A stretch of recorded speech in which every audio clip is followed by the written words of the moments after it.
Welcome to Field of View with Nerd Street Gamers, your weekly dose of gaming news. I'm Darf coming to you live from Spookyville, Amnesia Rebirth style, population me, and we've got a bunch of news to get to, so let's creep down this corridor and see if we can avoid any unseen horrors.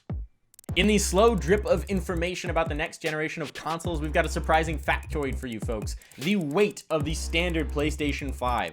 Courtesy of Jeff Knightley, we know that the box the PlayStation 5 comes in, complete with console, weighs in at a whopping 14.7 pounds. Now that is a very hefty console, but Sony's just trying to do a favor for their fan base because they know it's been tough to get to the gym for many in this pandemic, so they're making it so on your holiday shopping you can skip the health section and go straight to the shopping cart because you'll already have picked up a set of weights when you buy their console.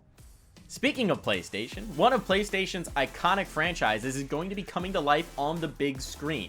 We know this because Tom Holland recently posted a photo of himself as Nathan Drake, the central character from the Uncharted franchise. Now, I have no idea how well this movie is going to go. We've got a long history of terrible video game adaptations, but I will say one thing.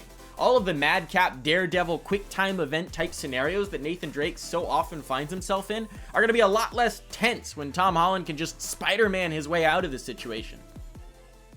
Representative Alexandria Ocasio-Cortez had a stream last weekend of Among Us to promote voting and get out the vote initiatives, and it was a rousing success. She partnered with various streamers and influencers, as well as fellow Representative Ilhan Omar, to stream the popular social game, and it had a record-setting viewership.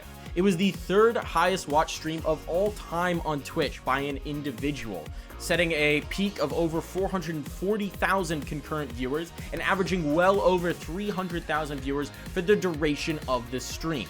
All part of an initiative to get a new generation of gamers and voters involved and invested in the political process, and I say bravo. What a wonderful idea, what a wonderful way to get a new generation engaged in the citizenry of their country. So fantastic job by everyone involved, but I just can't wait until we see the first congressperson called sus on the House floor. As we all know, some of them have been faking tasks.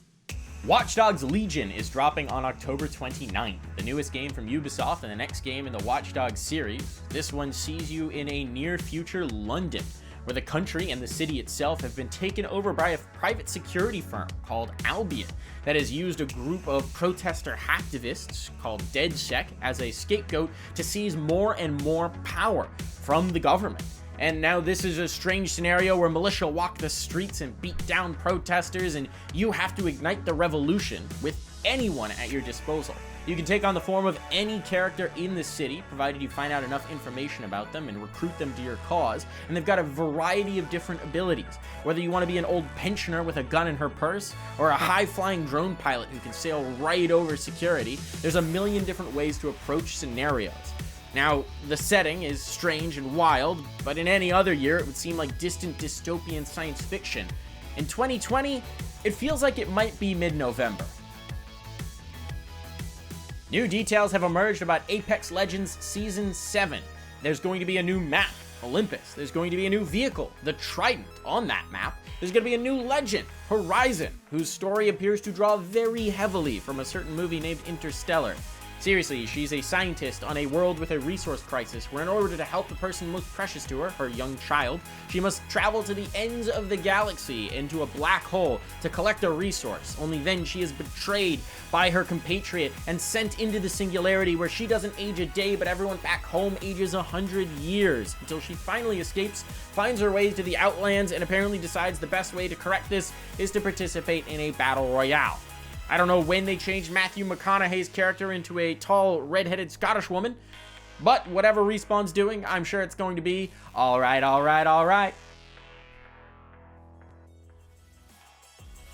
Well, that's it for us this week on Field of View with Nerd Street Gamers, your weekly dose of gaming news.